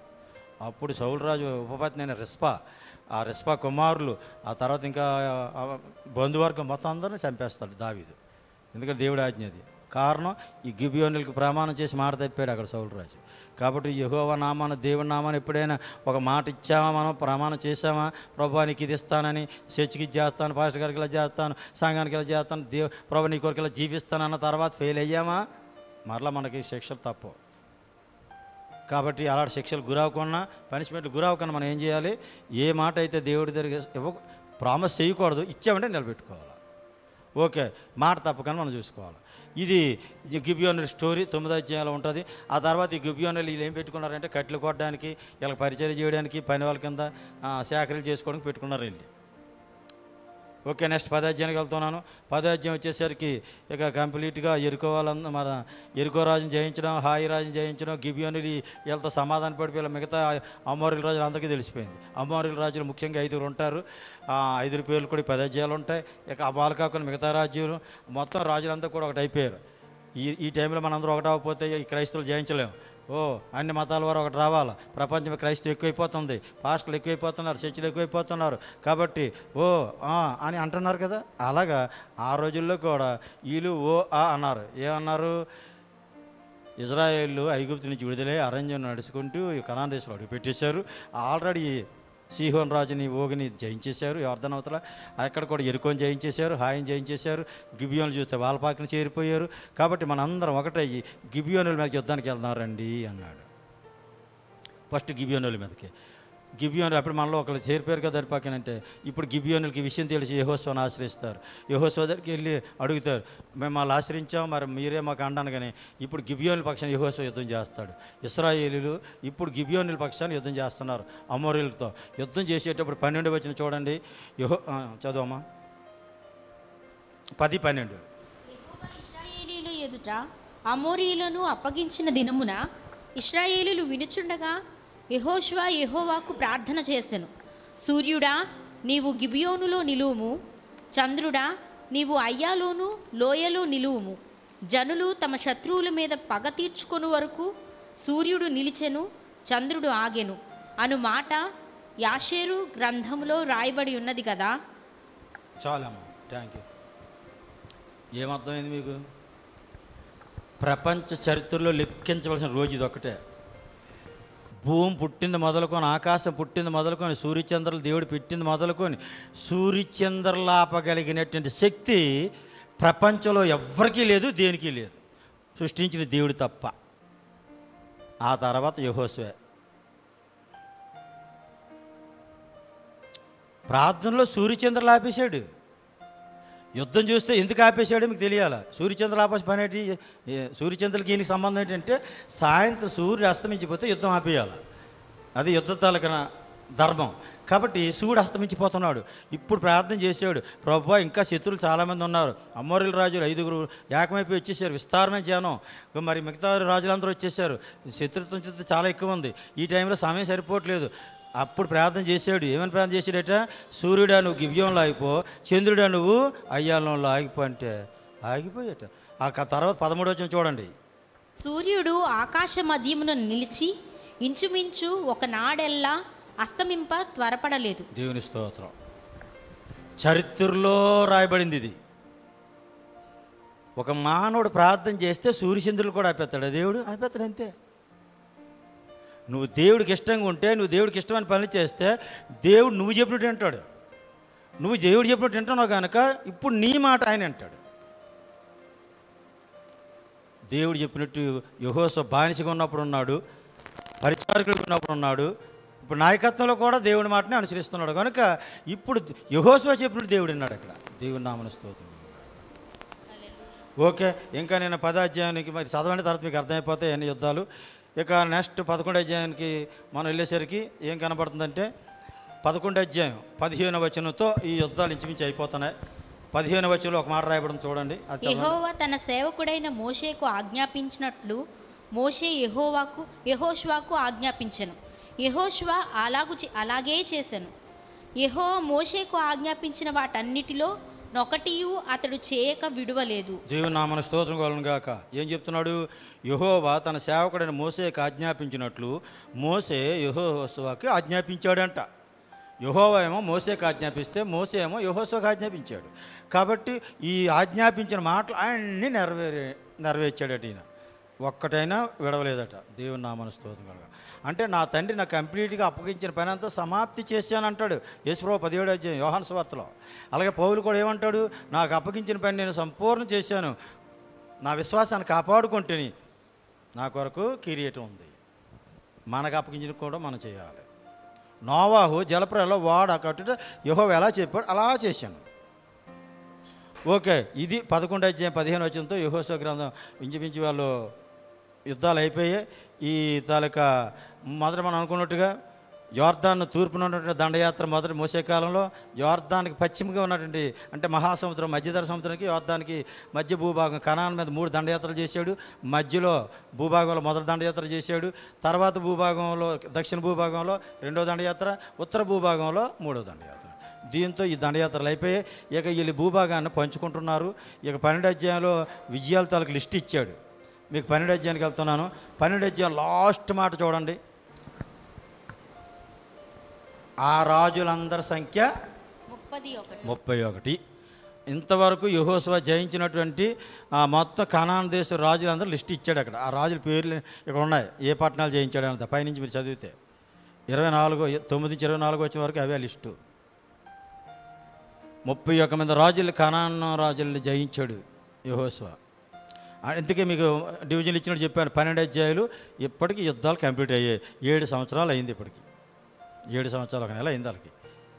ఇక్కడి నుంచి 13వ అధ్యాయం నుంచి పంచుకుంటారు. ఈ పంచుకోవడం అన్నది ఏ విధంగా పంచుకుంటారు, చీటీలు వేసి పంచుకోవడం ఇవన్నీ కూడా ఉంటాయి.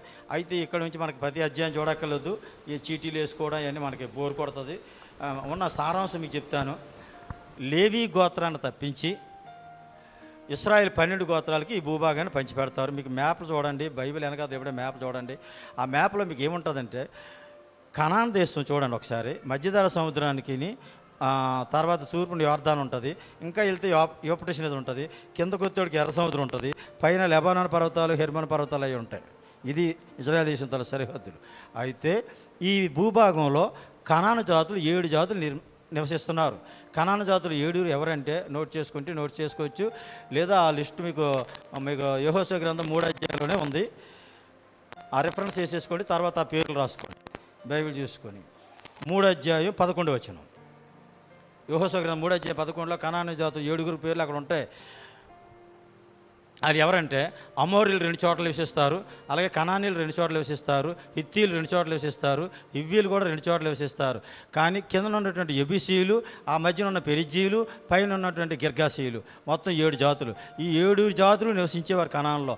ఇప్పుడు ఈ 7 జాతుల వారిని వెళ్ళగొట్టి ఇప్పుడు యెహోషువ ఈ 12 గోత్రాలకి ఈ భూభాగాన్ని పంచేశాడు. ఏ విధంగా పంచాడో చెప్తాను, జాగ్రత్త వినండి. యోర్దానికి తూర్పున మోసే కాలంలో 2.5 గోత్రాలకి భూభాగం ఇచ్చేశాడు. ఎవరు వాళ్ళు? రూబేనీలు, గాదీయులు, మనస్సే అర్ధగోత్రం. రూబేనీలు, గాదీయులు, మనస్సే అర్ధగోత్రానికి యోర్దానికి తూర్పున 2.5 గోత్రాలు మోసే కాలంలో ఇచ్చేశారు. అది అప్పుడే జయించేశారు. ఇప్పుడు యెహోషువ కాలంలో 9.5 గోత్రాలకి యోర్దానికి మధ్యధర సముద్రానికి భూభాగం, పడమర భాగం అనమాట.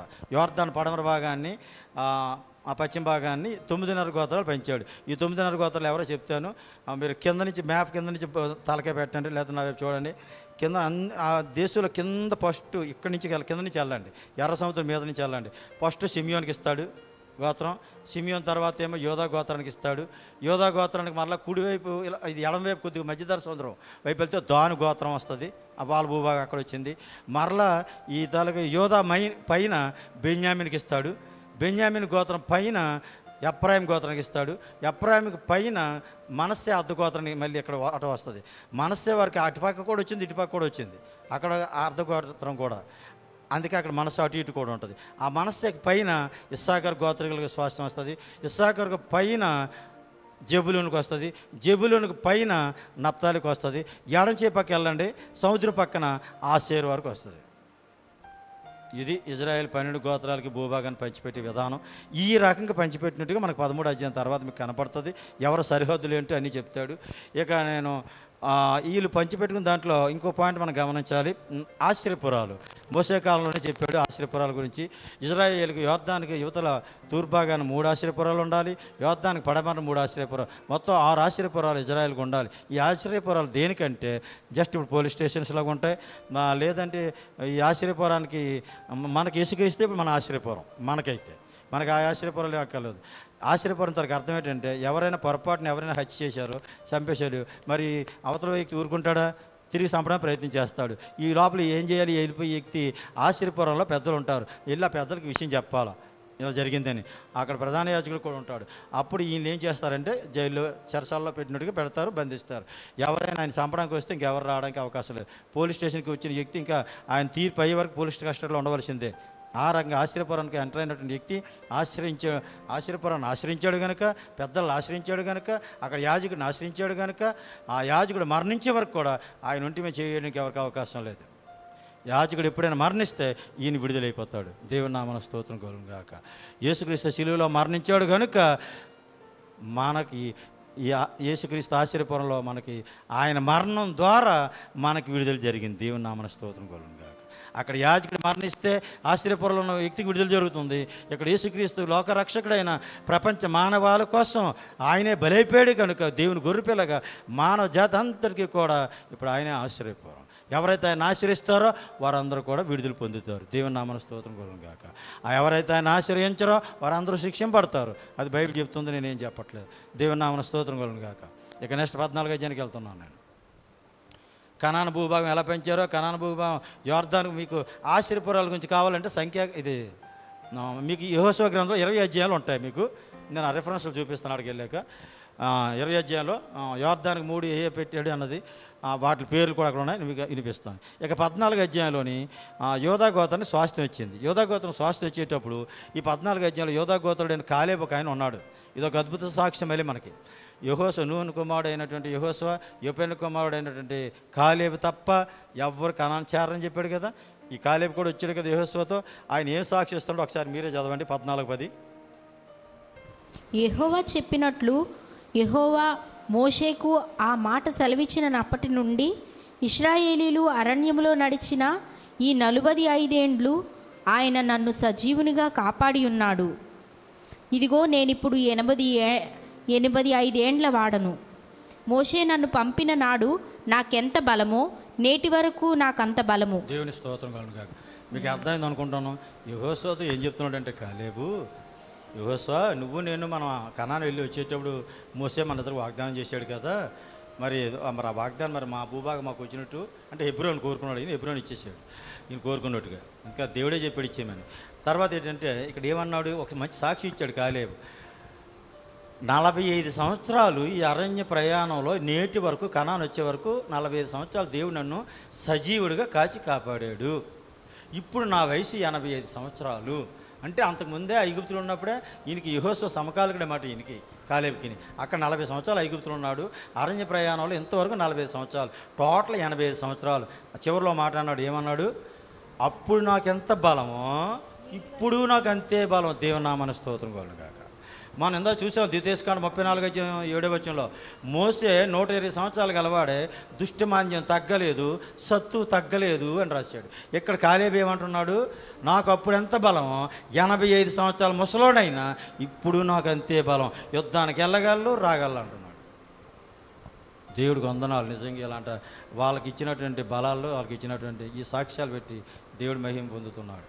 ఓకే, ఇదే ప్రియులారా, ఇది 14 అధ్యాయాలు ఉండటం. ఇక 15 అధ్యాయానికి వచ్చేసరికి ఈ తాలూకా కాలేబు గారు ఒక స్వయంవరం ప్రకటించారు. ఈయనకు ఒక అమ్మాయి ఉంది, ఆ అమ్మాయి పేరు అక్ష, చాలా మంచి అమ్మాయి. ఈ అక్షకి స్వయంవరం ప్రకటించాడు. బాబు ఇక్కడ కిరియత్సే పేరు అని ఒకటి ఉంది, ఆ ప్రాంతాన్ని ఎవరైతే కొల్లగొడతారో అక్కడ అనాకీలు చాలా బలమైన వాళ్ళు ఉన్నారు, వాళ్ళు రాక్షసులు లాంటి వాళ్ళు. షేషాయ్, అహీమా, తల్మయ్ 15 14 వాళ్ళ పేర్లు ఉన్నాయి. షేషాయ్, అహీమా, తల్మయ్ ఈ అనాకి యొక్క ముగ్గురు కుమారులు చాలా బలవంతులు. వీళ్ళ జయించుకొని ఈ భూభాగాన్ని తీసుకోవాలి. కిరియత్ సెఫేర్ అంటే పూర్వం దెబీరు, దీని పేరు పూర్వం దెబీరు, అది కిరియత్ సెఫేర్. ఇది దీన్ని ఎవరైతే జయిస్తారో వాళ్ళకి నా కుమార్తెని ఇస్తాను, పెళ్లి చేస్తానని స్వయంవరం ప్రకటించాడు. ఎవరు? కాలేబు. ఈ స్వయంవరంలో ఈ కాలేబు తాలూకా సహోదరుడు కుమారుడైనటువంటి ఎవరు? ఒత్నీయేలు. ఈ ఒత్నీయేలు ఈ స్వయంవరంలో పాస్ అయ్యాడు. వాళ్ళు జయించి ఈయన తండ్రి పేరు కనజు కుమారుడైనటువంటి ఈ ఒత్నీయేలు ఈ తాలూకా వాళ్ళ శత్రువులు జయించి ఆ భూభాగాన్ని సంపాదించాడు. కాబట్టి వెంటనే స్పాట్లో అక్షానిచ్చి పెళ్లి చేసాడు. అయితే ఆ తర్వాత మీకు ఒక మాట ఉంటుంది 19వ వచనంలో, చదవమ్మా. అందుకు ఆమె, నాకు దీవెన దయచేయము, నీవు నాకు దక్షిణ భూమిని ఇచ్చి ఉన్నావు గనుక నీటి మడుగులను నాకు దయచేయమనగా అతడు ఆమెకు మెరక మడుగులను పల్లపు మడుగులను ఇచ్చాను. దేవుని స్తోత్రం కలుగును గాక. సాధారణంగా పెళ్ళి అయిన తర్వాత భర్తలు ఎవరైనా ఈ కోరిక ఎవరికైనా ఉంటుంది. మీ అమ్మగారి ఇంటి దగ్గర ఏమైనా ఉంటే తెచ్చుకోవచ్చు కదా, మనకు కూడా పనికొస్తుంది కదా. ఒకరు పొలం ఉండే మంచం కంచం ఉంటే మళ్ళీ రేపు తర్వాత ఇవ్వమంటే ఎవరు నీకు పిల్లలు పుట్టిన తర్వాత అదేది ఎలాంటప్పుడు తెచ్చుకో. మళ్ళీ కట్నం అనుకోకు, నీకు కావాలంటే తెచ్చుకో, మనకి ఉంది. ఒకవేళ వాళ్ళకు ఉంటే అలాగని వాళ్ళని ఇబ్బంది పెట్టకు. ఆ టైప్ ఒత్నీయాలు మంచి మనిషి ఉంటే తెచ్చుకోమన్నాడు. ఈయన చాలా తెలివైంది ఈ అక్ష. ఇల్లు వాళ్ళ నాన్న ఏమడిగింది, ఎలాగానే అడగలే ఏది అడగలే, నాకు దీవెని దయచేయి నాయన అని అడిగింది. ఆవిడకి తండ్రికి అర్థమైపోతుంది కదా, మరి పెళ్ళి అయినట్టు కూతురు మళ్ళీ నా దగ్గరికి వచ్చి అడిగిందంటే దాని అర్థం ఏంటి, ఏదో ఆశపడుతుంది ఇంకా నేను ఇవ్వాలని. అమ్మ నీకు ఏం కావాలో చెప్పామంటే పల్లపు మడుగు మెర మడుగులు మొత్తం తీసుకున్నాడు. దేవుని నామములో. వాళ్ళ తండ్రి ఇంకా మంచివాడు కాలేబు. ఇది కాబట్టి జాగ్రత్త. మరి ఈ విషయంలో మనం ఇలాంటి విషయాల పాఠాలు మనం కొన్ని నేర్చుకోవాలి. ఇక నెక్స్ట్ 15 అధ్యాయం 63 వచ్చిన చదువమ్మా. 15:63 యెహోషువ గ్రంథం. ఇల్మేలాహు ఎన్గెది అనునవి వాటి పల్లెలు పోగా 6 పట్టణములు. యెరూషలేములో నివసించిన ఎబేసీయులను యూదా వంశస్థులు తోలివేయలేకపోయిరి గనుక యెబూసీయులు నేటి వరకు యెరూషలేములో యూదా వంశస్థుల యొద్ద నివసించుచున్నారు. దేవుని నామమున స్తోత్రం కలుగును గాక. యెరూషలేమును మాత్రం జయించలేదు, ఇక్కడ యెబూసీయులు ఉన్నారు. అందుకే దావీదు కాలంలో దీన్ని జయిస్తాడు. మీకు 2 సమూయేలు గ్రంథం 5వ అధ్యాయం 6 నుంచి 10వ వచనం. 2 సమూయేలు 5వ అధ్యాయం 6 నుంచి 10. అక్కడ యెబూసీయులు యెరూషలేము స్వాధీనం చేసుకుంటాడు దావీదు కాలం. అంతవరకు యెరూషలేము ఉండిపోదు, ఎందుకంటే ఇక్కడ గుడ్డోలు కుంటోలు అందరూ ఉంటారు ఇందులోని. వీళ్ళ కాలంలో దీన్ని వదిలేశారు. తర్వాత వీళ్ళు యెహోషువ కాలంలో చిన్న పొరపాటు ఏడు జరిగిందంటే, కొంతమంది కనానీయులు కాళ్ళు ఏళ్ళు పట్టుకోగానే వీళ్ళు కనికరించి వదిలేశారు. పోలే మనకు పనికి వస్తారు, వీళ్ళు పనిలోకి పెట్టుకొచ్చేయాలి. ఇంకా అంతా జయించేసారు. వీళ్ళేమే హేమనాలు ఏం చేస్తారు, 4 కొంపలు ఉన్నాయి మూల, ఈ మూలలో 4 కొంపలు ఉన్నాయి. వీళ్ళేం చేయగలరు, రాలేం చేయాలి. మన దేవుడు గొప్పవాడు, మనం బలవంతం, ఎంత చేసేసాం కదా, ఇంక వీళ్ళేం చేస్తారు వాళ్ళేం చేస్తారు అనుకున్నారు. ఒక్కడ చాలు కొంపలు అడిగెట్టాడంటే ఆ కొంప మొత్తం మార్చేస్తాడు. వీళ్ళు ఏం చేశారంటే న్యాయపత్ర కాలం వచ్చేసరికి చివరికి వీళ్ళే ముళ్ళే కూర్చున్నారు. వీళ్ళ ప్రభాతం చేశారు చివరికి. సంఘంలోకి ఒక్కరు వచ్చారంటే చాలు అన్యాచారాలు పట్టుకొని ఇంకా ఆచారాలు ఇంక మొత్తం మొదలెట్టేస్తారు సంఘాలు అందరూ కూడా. మొత్తం సంఘాన్ని అంతా తిప్పేస్తాడు సాతాను వైపు. అదే జరిగింది దీనికి. ఇప్పుడు అక్కడక్కడ కొద్దిమంది వదిలేశారు కదా, వాళ్ళకి అదే జరిగింది. ఓకే, ఇంచుమించు 16-17 అధ్యాయం కూడా ఇంచుమించు స్వాస్థ్యాలు పంచుకుంటున్నారు. ఓకే, వీటి గురించి చూడండి, టైం ఎక్కువ అయిపోతుంది. ఇక 18 అధ్యాయం వచ్చేసరికి ఇంక మిగిలిన గోత్రాల గురించి చెప్తున్నాడు. నేను 20 అధ్యాయం చెప్తానన్నాను కదా, 20 తీయండి. 20 అధ్యాయంలో చూడమ్మా, 7వ వచనం నుంచి, లేదా చదవక్కలేదు, టైం అయింది. 7వ వచనం నుంచి మీరు చూసుకోండి. 20 అధ్యాయం ఆ పేర్లు ఉన్నాయి, మొత్తం 6 ఆశ్చర్యపురాల పేర్లు ఉన్నాయి చూడండి. 7వ వచనంలో కెదేసు అండర్లైన్ చేసుకోండి, సెకెం అండర్లైన్ చేసుకోండి, హెబ్రోన్ అండర్లైన్ చేసుకోండి. ఈ 3 కూడా యోర్దానికి పడమర ఉన్నటువంటి ఆశ్చర్యపురాలు. అలాగే 8వ వచనంలో చూడండి, బేసేరు, రామోతు, గోలాను. ఈ 3 కూడా యోర్దానికి తూర్పు ఉన్నటువంటి ఆశ్చర్యపురాలు. ఈ 6 కూడా ఆశ్చర్యపురాలు వీళ్ళకి ఇచ్చాడు. ఇక మీకు ఇంకొక విషయం చెప్పాలి, లేవీలకు మాత్రం వాటా లేదు. ఇశ్రాయేల్ 12 గోత్రాలకి రూబేన్, షిమ్యోన్, యోదా, ఇస్సాకారు, జెబూలూను, దాను, నఫ్తాలి, గాదు, ఆషేర్, మనస్సే, ఎఫ్రాయిం, బెన్యామీన్ అందరికీ పెంచాడు. కానీ లేవీ గోత్రానికి మాత్రం స్వాస్థ్యం లేదు. ఎందుకంటే లేవీ గోత్రం స్వాస్థ్యం ఎవరంటే యెహోవాయే. వాళ్ళ తాలూకా దేవుని దగ్గర వచ్చిన అర్పణలు మీకు వచనం 13 అధ్యాయం 14 వచనంలో ఉంటుంది. లేవీ గోత్రం చదవమ్మా, 13-14. లేవీ గోత్రమునకే అతడు స్వాస్థ్యము ఇయ్యలేదు.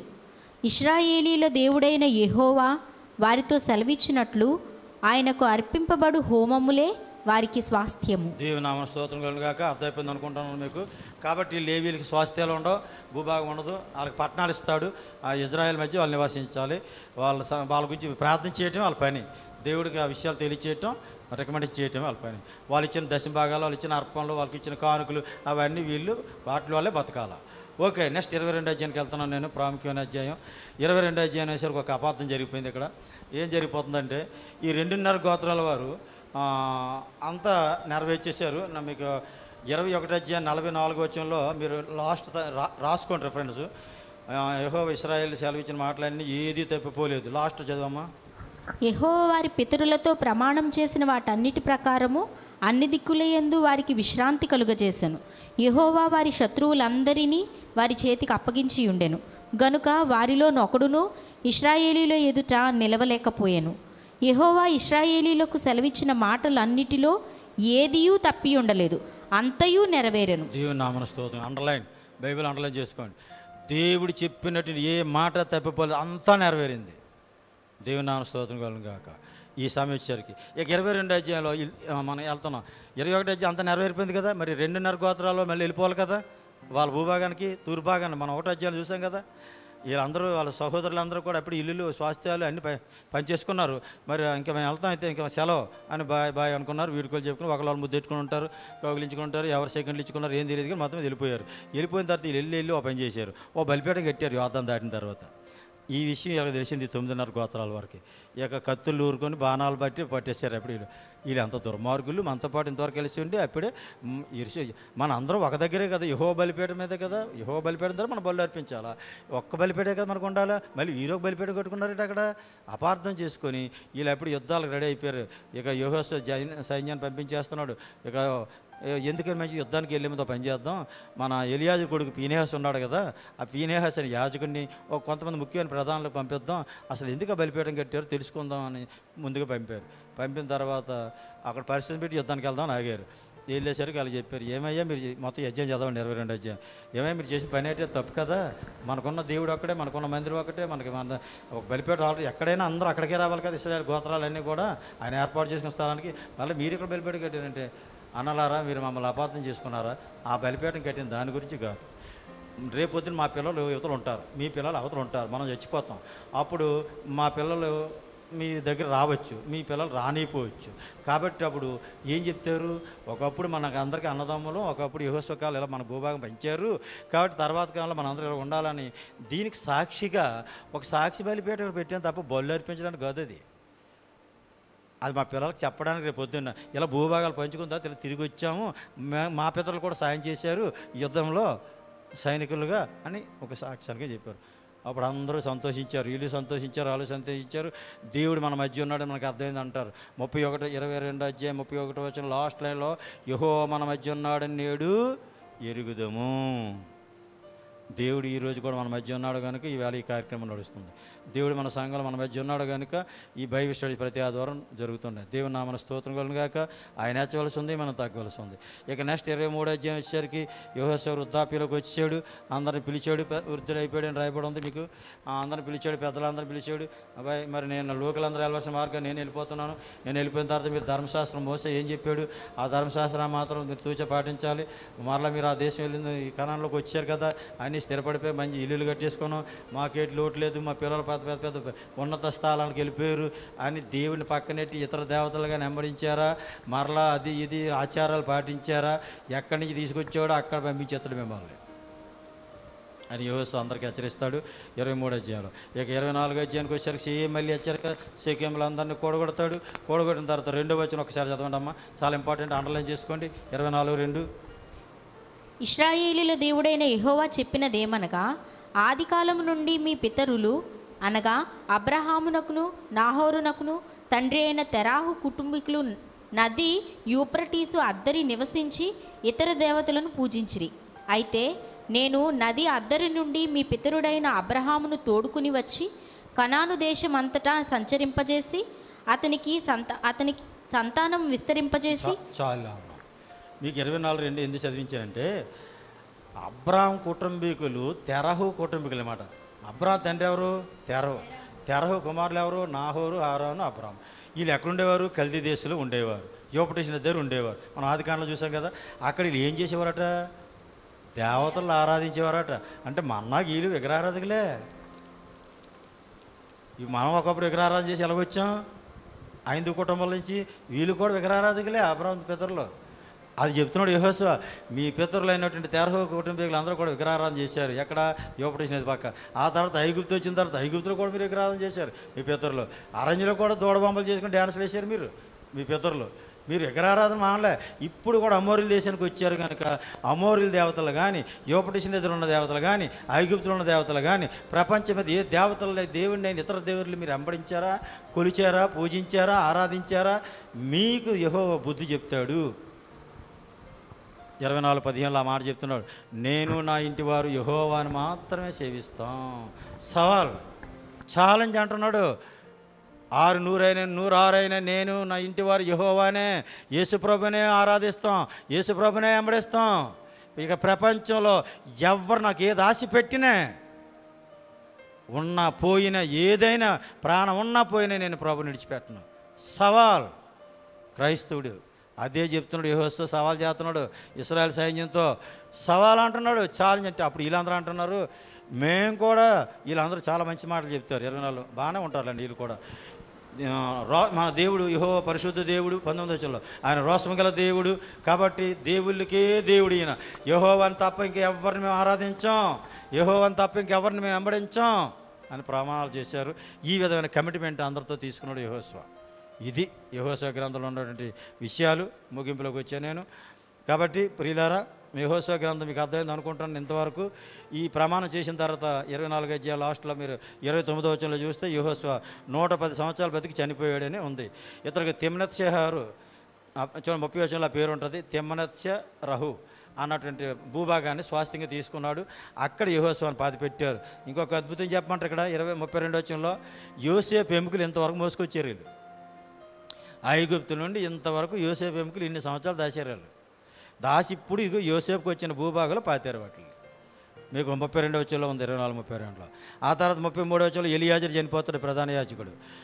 ఈ కనాను భూభాగాన్ని చీట్లేసి పంచేటప్పుడు ఈ ప్రధాన యాజకుడు ఎలియాజరు యెహోషువ నాయకత్వంలో, ప్రధాన నాయకత్వంలో భూభాగాన్ని పంచారు. ఇప్పుడు ఎలియాజరు కుమారుడు పీనెహాసు యాజకత్వాన్ని కొనసాగిస్తాడు. ఇది యెహోషువ గ్రంథం తాలూకా స్టోరీ, చరిత్ర ప్రియారా. కాబట్టి యెహోషువ గ్రంథం బాగా అద్భుతమైన చరిత్ర, ప్రపంచ చరిత్రని తలక్రిందులు చేసిన చరిత్ర ఇది. సూర్యచంద్రులు ఆపేయడం ఏంటి, నశించిపోతున్న ఒక వేసి కుటుంబం రక్షింపడ్డం ఏంటి, సైనికుల్లో మీసాలు తిప్పినటువంటి ఆకాన్ కుటుంబం, అరణ్యంలో అద్భుతాలు చూసినటువంటి ఆ కుటుంబం చిన్న దాన్ని కక్కుర్తిపడి శాపగ్రస్తమని తెచ్చుకున్నారు. ఆ కుటుంబంలోని మొత్తం కుటుంబం అంతా నిర్మూలన అయిపోయింది. రక్షింపవలసిన కుటుంబం ఏమో నశించిపోయింది, నశించిపోవలసిన కుటుంబం రక్షింపడ్డది. ఇది కాలేబు సాక్షి చూస్తూ అద్భుతం మనకి ఈ గ్రంథంలో. అప్పుడు ఎంత బలం, ఇప్పుడు ఎంతే బలం అంటున్నాడు 80 సంవత్సరాలు పోయినా సరే. కాబట్టి అబ్రాహాము ఇస్సాకు యాకోబుకి ఏ భూభాగం అయితే వాగ్దానం చేశాడో, ఏ కనాన్ దేశం అయితే వాగ్దానం చేశాడో ఆ వాగ్దానం యెహోషువ కాలంలో నెరవేరింది. 100% నెరవేరింది. చరిత్ర పుస్తకాలు అందుకే ఇది స్పష్టంగా వచ్చింది. వాగ్దానాలు నెరవేరినటువంటి గ్రంథం ఈ యెహోషువ గ్రంథం. కాబట్టి ఈ గ్రంథాన్ని యెహోషువ రాశాడు.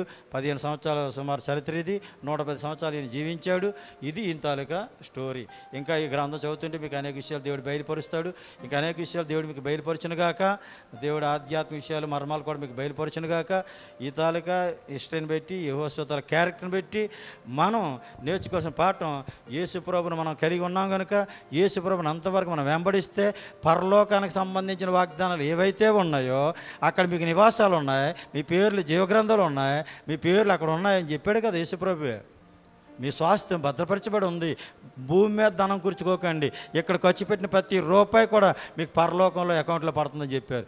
యేసుప్రభు నిమిత్తం, సంఘ నిమిత్తం, సేవ నిమిత్తం, దేవుడి పని నిమిత్తం నువ్వు ఇక్కడ ఖర్చు పెట్టినటువంటి పిడికిడి బియ్యమా, ఒక రూపాయ, గిన్నెడు చల్లీలా, ఏది కూడా అక్కడ దాచిపడి ఉన్నాయి. మీ కన్నీళ్ళ అక్కడ దాచిపడి ఉన్నాయి. ఇక్కడ మీరు పడుతున్న శ్రమల అక్కడ రికార్డు అవుతున్నాయి. మీ పేరు జీవగ్రంథంలో ఉంది. ఒకసారి దయ్యాలు ఎదరగొట్టేసేస్తున్న ప్రభువా అని లోకాసువార్త 17వ అధ్యాయంలో అందరూ సంబరపడిపోయి ఇశ్రాయేల్ ఎవరో శిష్యులు వస్తారు. వచ్చేటప్పుడు యేసుప్రభు వారు ఒక మాట అంటారు. లోకాసువార్త 17వ అధ్యాయం 20 దయ్యాలు వదిలిపోతానని సంతోషపడకండి. ఈ స్వస్థతల కోసం కక్కుతి పడకండి. స్వస్థతలు ఆటోమేటిక్గా దేవుడు చేస్తాడు. దయ్యాలు వదిలిపోతానే ఆ మంత్రశక్తి వరం నాకు కూడా ఇవన్నీ ప్రార్థన చేయకండి. సాక్షిగా నీ కొరకు అంతవరకు నేను నమ్మకంగా జీవించాలి ప్రభువా, అది మీరు కోరుకోవాల్సింది.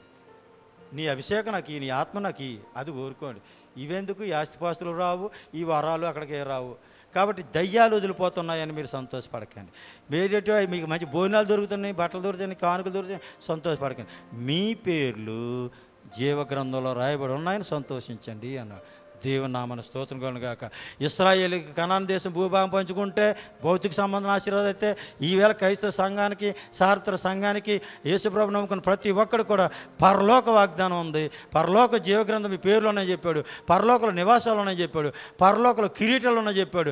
అక్కడ ఉన్న ఆశీర్వాదాలు ఇన్నన్నీ కావు, అవి కంటికి కనబడవు, చెవి కనబడవు, హృదయానికి గోచరం కావు అని చెప్పాడు. అట్టి ఆశీర్వాదాలు మనందరం పొందుకుందాం గాక. దేవుడు అట్టి కృప మనందరికీ దయచేయనుగాక. అవకాశం ఇచ్చిన వాడుకున్నటువంటి దేవునికి మహిమ కలుగును గాక. ఆయన హెచ్చవలసి ఉంది, నేను తగ్గవలసి ఉంది.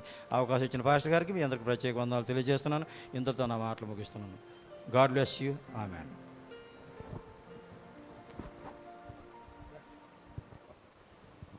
Praise the Lord.